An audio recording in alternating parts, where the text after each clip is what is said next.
Welcome to my dear exam current affair and strategy class में आज है 23 नवंबर 2023। आज के इंपॉर्टेंट करंट अफेयर के बारे में डिटेल से डिस्कस करेंगे। तो शुरू करते हैं आज की क्लास को। आज का पहला क्वेश्चन है, राष्ट्रपति द्रौपदी मुर्मू ने नए भारत के लिए नई शिक्षा नाम से राष्ट्रीय शिक्षा अभियान की शुरुआत किस राज्य में की है? ऑप्शन नंबर ए हो जाएगा उड़ीसा राज्य में की है। द्रौपदी मुर्मू ने उड़ीसा के संबलपुर में किला सामा मिनी स्टेडियम में ब्रह्म कुमारीज द्वारा आयोजित राष्ट्रीय शिक्षा अभियान नए भारत के लिए नई शिक्षा का शुभारंभ किया है। इस दौरान लॉन्च कार्यक्रम में उड़ीसा के राज्यपाल रघुवर दास और केंद्रीय मंत्री धर्मेंद्र प्रधान उपस्थित थे। अब उड़ीसा की राजधानी भुवनेश्वर है। 1 अप्रैल 1936 को स्थापना हुई थी। 1 अप्रैल को उत्कल दिवस मनाया जाता है। उड़ीसा के मुख्यमंत्री नवीन पटनायक है और अभी हाल ही में गवर्नर रघुवर दास बनाए गए हैं। उड़ीसा में कोणार्क सूर्य मंदिर है। 1984 में वर्ल्ड हेरिटेज में शामिल किया गया था। चिल्का झील खारे पानी की सबसे बड़ी झील उड़ीसा में है। हीराकुंड बांध महानदी पर बना हुआ है। उड़ीसा राज्य समुद्री संग्रहालय कटक उड़ीसा में स्थित है। बिरसा मुंडा अंतर्राष्ट्रीय हॉकी स्टेडियम राउरकेला में स्थित है। केंद्रीय चावल अनुसंधान कटक उड़ीसा में स्थित है। उड़ीसा का शास्त्रीय लोकनृत्य ओडिसी है। आज का दूसरा क्वेश्चन है, संयुक्त सैन्य अभ्यास आस्ट्रा हिंद 2023 भारत और किस देश के बीच आयोजित किया जा रहा है? ऑप्शन नंबर सी हो जाएगा ऑस्ट्रेलिया देश के बीच किया जा रहा है। आस्ट्रा हिंद 2023 भारत और ऑस्ट्रेलिया के सशस्त्र बलों के बीच आयोजित किया जा रहा है। आस्ट्रा हिंद 2023 के दूसरे संस्करण का आयोजन पार्थ ऑस्ट्रेलिया में 22 नवंबर से 6 दिसंबर तक किया जा रहा है। अभी हाल ही में भारत और अमेरिका देश के बीच संयुक्त अभ्यास ब्रज पहाड़ का 14वां संस्करण शुरू हुआ है। इससे पहले भारत और श्रीलंका संयुक्त अभ्यास मित्र शक्ति 2023 का 9वां संस्करण औदा पुणे में शुरू हुआ है। यह अभ्यास 16 से 29 नवंबर 2023 तक आयोजित किया जा रहा है। 2023 के प्रमुख युद्धाभ्यास है काजिंद अभ्यास 2023 भारत और कजाकिस्तान के बीच है। नोमैटिक एलिफेंट 2023 भारत और मंगोलिया के बीच है। 7वां जिमेक्स 2023 भारत और जापान के बीच हुआ है। सुरक्षा बॉन्ड 2023 चीन रूस ईरान के देशों के बीच हुआ है। खान कोस्ट अभ्यास 2023 बहुराष्ट्रीय देशों के साथ हुआ है। आज का तीसरा क्वेश्चन है, हाल ही में किसे 2023 का केनेथ बोल्डिंग पुरस्कार से सम्मानित किया गया है? ऑप्शन नंबर सी हो जाएगा उपयुक्त दोनों, यानी कि बीना अग्रवाल और डेविड बार्किन को 2023 का केनेथ बोल्डिंग पुरस्कार से सम्मानित किया गया है। मैनचेस्टर विश्वविद्यालय के प्रोफेसर बीना अग्रवाल को कोलंबिया में डेविड बार्किन के साथ पारिस्थितिक अर्थशास्त्र के केनेथ बोल्डिंग पुरस्कार मिला है। International society for ecological economics ने पारिस्थितिक अर्थशास्त्र में उनके महत्वपूर्ण योगदान के लिए पुरस्कार प्रदान किया है। महाराष्ट्र से रिलेटेड करंट अफेयर है। महाराष्ट्र सरकार सुरेश वाडकर को लता मंगेशकर पुरस्कार देगी। पहला lifetime disturbing piece of the award Salman Rushdie को मिला है। 19वें कलाकार पुरस्कार को अपोलिना डिसूजा को सम्मानित किया गया है। Wild life photographer of the year से विहान तुल्या को सम्मानित किया जाएगा।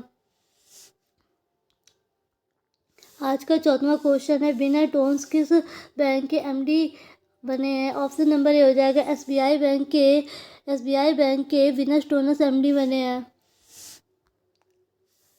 विनय टोन्स एसबीआई के प्रबंध निदेशक यानी कि एमडी मैनेजिंग डायरेक्टर नियुक्त किए गए हैं। विनय टोन्स नवंबर 2025 तक बैंक के एमडी बने रहेंगे। विनय टोन्स स्वामीनाथन जानकी रामन का स्थान लेंगे। एसबीआई में 5 और 4 प्रबंध निदेशक होते हैं। एसबीआई के अध्यक्ष दिनेश कुमार खारा है और सीएस शेट्टी, अश्विनी कुमार तिवारी और आलोक कुमार चौधरी एसबीआई के अन्य एमडी हैं। अब एसबीआई का फुल फॉर्म होता है स्टेट बैंक ऑफ इंडिया। स्थापना 1 जुलाई 1955 को हुई थी। स्थापना दिवस 1 जुलाई को मनाया जाता है। 1955 में भारत सरकार ने बैंक का राष्ट्रीयकरण किया और यह भारतीय बैंक स्टेट बन गया। इसका मुख्यालय मुंबई महाराष्ट्र में है। अध्यक्ष दिनेश कुमार खारा है। यह सार्वजनिक क्षेत्र का बैंक है, पब्लिक सेक्टर का बैंक है। आज का 5वां क्वेश्चन है 54वें भारतीय अंतर्राष्ट्रीय फिल्म महोत्सव का शुभारंभ किस राज्य में हुआ है? ऑप्शन नंबर डी हो जाएगा, गोवा राज्य में शुरू हुआ है। 54वां भारतीय अंतर्राष्ट्रीय फिल्म महोत्सव गोवा में शुरू हुआ है। उद्घाटन समारोह में बम्बोलिम के श्यामा प्रसाद मुखर्जी इंडोर स्टेडियम में आयोजित किया गया है। भारतीय अंतर्राष्ट्रीय फिल्म महोत्सव IFFI का 54वां संस्करण 20 से 28 नवंबर तक गोवा में आयोजित होने वाला है। इसमें भारत और दुनिया भर के बेहतरीन समकालीन और क्लासिक सिनेमा का प्रदर्शन किया जाएगा। सूचना और प्रसारण मंत्री अनुराग सिंह ठाकुर ने इसका उद्घाटन किया है। इस साल के महोत्सव की शुरुआती फिल्म कैचिंग डस्ट से हुई है। प्रसिद्ध हॉलीवुड अभिनेता और निर्माता माइकल डगलस को गोवा में 54वें भारतीय अंतर्राष्ट्रीय फिल्म महोत्सव में प्रतिष्ठित सत्यजीत रे एक्सीलेंस इन लाइफटाइम अवार्ड से सम्मानित किया जाएगा। सुप्रसिद्ध अभिनेत्री माधुरी दीक्षित को भारतीय सिनेमा में विशेष पहचान बनाने के लिए पुरस्कृत किया गया है। आई की स्थापना 1952 में की गई थी। यह महोत्सव भारतीय राष्ट्रीय फिल्म विकास निगम और गोवा राज्य द्वारा संयुक्त रूप से आयोजित किया जाता है। हाल ही में किस राज्य में अस्पतालों में ड्यूटी घंटों के दौरान ड्रेस कोड अनिवार्य कर दिया है? ऑप्शन नंबर बी हो जाएगा, त्रिपुरा राज्य में अस्पतालों में ड्यूटी के घंटों के दौरान ड्रेस कोड अनिवार्य कर दिया है। त्रिपुरा सरकार ने मरीजों की गरिमा और जिम्मेदारी के साथ सेवा करने के लिए अपने उन्नयन के तहत सरकारी अस्पतालों में ड्यूटी के घंटों के दौरान डॉक्टरों, नर्सों और प्रयोगशाला तकनीशियन और अन्य स्वास्थ्य कर्मियों की पहचान के लिए अलग अलग ड्रेस कोड अनिवार्य कर दिया है। अब त्रिपुरा की राजधानी अगरतला है। यह पूर्वोत्तर भारत का एक राज्य है। त्रिपुरा बांग्लादेश से तीनों ओर घिरा हुआ है। त्रिपुरा 1972 में भारत का पूर्ण राज्य बना था। त्रिपुरा की सीमा मिजोरम और असम से लगती है। मुख्यमंत्री मणिक शाह है। त्रिपुरा से related current affair, e cabinet प्रणाली लागू करने वाला चौथा राज्य त्रिपुरा बना है। त्रिपुरा सरकार ने महिलाओं के लिए गुलाबी शौचालय स्थापित करने की घोषणा की है। त्रिपुरा में महाराज वीर विक्रम की 115वीं जयंती मनाई गई है। त्रिपुरा में ऐतिहासिक खर्ची पूजा शुरू हुई है। सौरभ गांगुली त्रिपुरा के टूरिज्म के ब्रांड एम्बेसडर बने हैं। आज का 7वां क्वेश्चन है, हाल ही में बंगाल के ब्रांड एम्बेसडर के रूप में किसके नाम की घोषणा की गई है? ऑप्शन नंबर ए हो जाएगा, सौरभ गांगुली की नाम की घोषणा की गई है।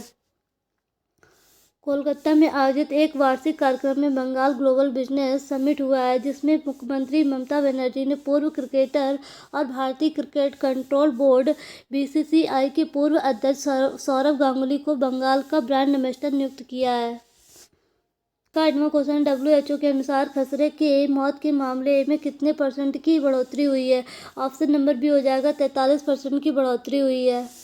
अमेरिका के रोग नियंत्रण एवं रोकथाम केंद्र और WHO की नई रिपोर्ट के अनुसार 2021 और 22 से खसरा से मौत के वैश्विक मामलों की संख्या में 43% की बढ़ोतरी देखी गई है। रिपोर्ट के अनुसार 2022 में 37 देशों में बड़े स्तर पर खसरे का प्रकोप रहा है। खसरे के कुछ सामान्य लक्षण हैं, जैसे कि तेज बुखार आना और नाक बहना, खांसी और छोटे सफ़ेद धब्बे हैं।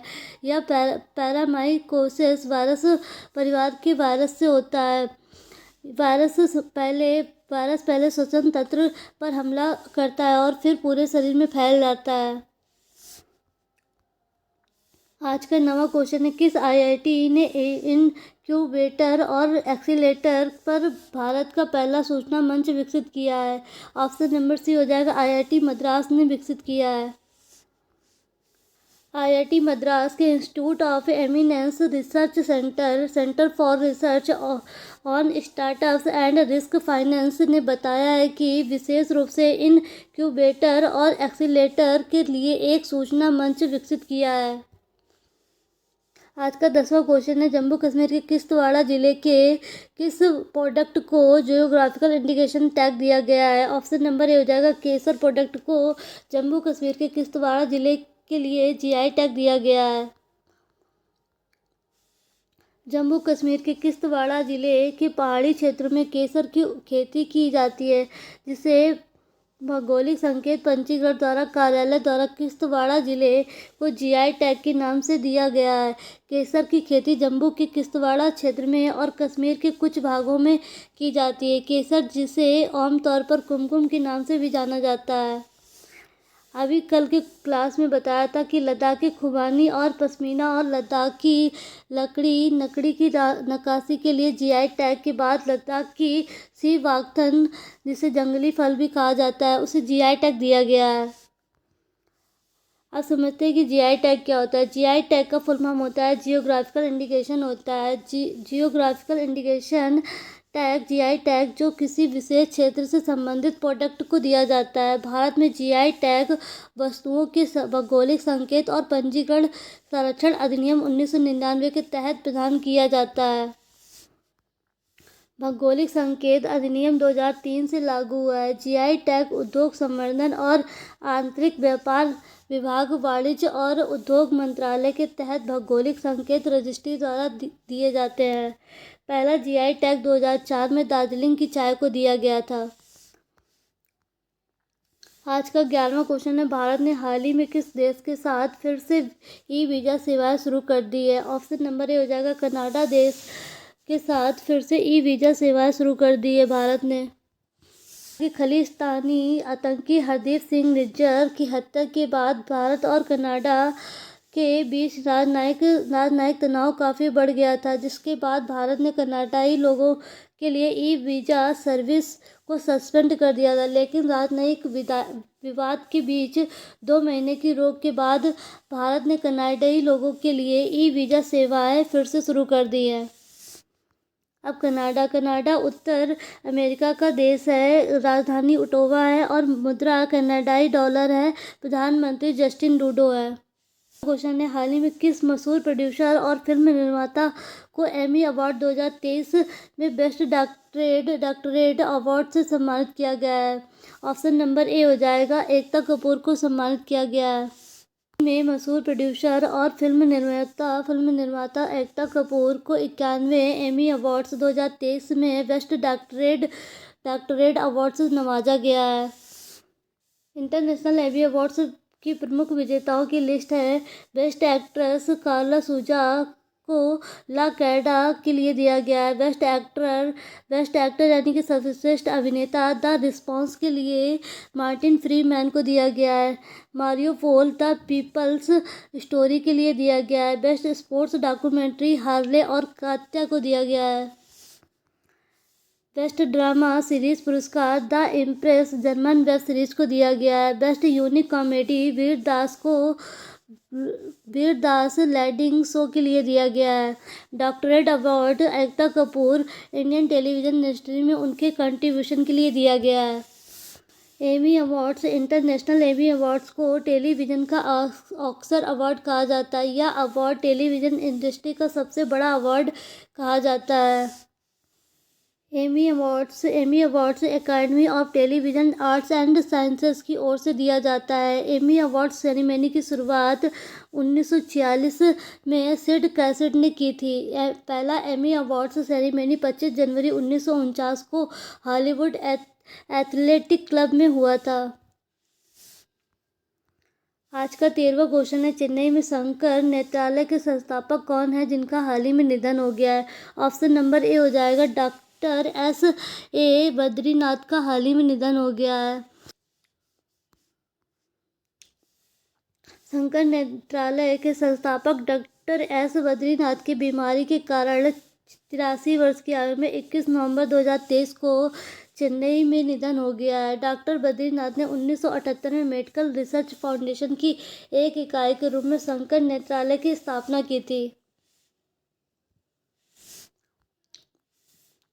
अभी हाल ही में धूम और धूम 2 जैसी सुपरहिट फिल्मों के डायरेक्टर संजय गढ़वी का निधन हो गया है। अभी हाल ही में उपन्यासकार S.A.S. बायट का निधन हो गया है। हाल ही में केदारनाथ अग्रवाल बीकानेर वाला का निधन हो गया है। RBI के पूर्व गवर्नर S. वेंकटरमन का चेन्नई में निधन हो गया है। आज का 14वां क्वेश्चन है, विश्व IBSAF बिलियर्ड्स चैंपियनशिप 2023 के फाइनल में पंकज आडवाणी ने किसे हराया है? ऑप्शन नंबर बी हो जाएगा सौरभ कोठारी को हराया है। पंकज आडवाणी ने 21 नवंबर 2023 को दोहा की राजधानी कतर में विश्व IBSAF बिलियर्ड्स चैंपियनशिप 2023 जीतकर अपना 26वां विश्व खिताब हासिल किया है। फाइनल में पंकज आडवाणी ने सौरभ कोठारी को 1000 से 416 के प्रभावशाली अंतर से हराया है। आज का 15वां क्वेश्चन है, निम्नलिखित में से किस व्यक्ति ने लॉस वेगास ग्रैंड प्रिक्स 2023 जीता है? ऑप्शन नंबर डी हो जाएगा मैक्स वर्स्टैपन ने जीता। Las Vegas grand prix 2023 max Verstappen ने रिपीटेड फार्मूला 1 रेस में 18वीं जीत हासिल की है। और अभी हाल ही में भारतीय गोल्फर गगनजीत भुल्लर ने इंडोनेशिया मास्टर्स 2023 गोल्फ टूर्नामेंट का खिताब अपने नाम किया है। स्पोर्ट्स से रिलेटेड करंट अफेयर है। हाल ही में विराट कोहली को ICC विश्व कप 2023 में प्लेयर ऑफ टूर्नामेंट का खिताब मिला है। हाल ही में जयपुर वैक्स म्यूजियम में क्रिकेटर विराट कोहली की प्रतिमा लगाई जाएगी। हाल ही में कनाडा ने बिली जीन कप 2023 का खिताब जीता है। मर्सिडीज के जॉर्ज रसेल ने साओ पालो में ब्राजीलियाई ग्रैंड प्रिक्स में अपनी पहली F1 रेस जीती है। हाल ही में ICC विश्व कप 2023 में ऑस्ट्रेलिया टीम ने छठी बार खिताब अपने नाम किया है। हाल ही में विश्व कप सर्वाधिक सिक्स लगाने वाले बल्लेबाज रोहित शर्मा बने हैं। विराट कोहली ने 279 पारियों में 50 वनडे शतक लगाए हैं। हाल ही में न्यूजीलैंड के सचिन रविंद्र और वेस्टइंडीज की हैली मैथ्यूज को प्लेयर ऑफ द मंथ का पुरस्कार जीता है। अब आज के सवाल में, भारत ने हाल ही में किस देश के साथ फिर से ई-वीज़ा सेवाएं शुरू की है? हाल ही में किस राज्य ने अस्पतालों में छुट्टी के घंटों के दौरान ड्रेस कोड अनिवार्य कर दिया है? इन दोनों क्वेश्चन के आंसर आपको कमेंट बॉक्स में डिटेल से लिखना है। और आज की क्लास की PDF हमारे टेलीग्राम ग्रुप से डाउनलोड कर सकते हैं। हमारे टेलीग्राम ग्रुप का लिंक इस वीडियो के डिस्क्रिप्शन में दे दिया गया है। और अगर आपको हमारा वीडियो अच्छा लगे तो लाइक करें, सब्सक्राइब करें। Thank you.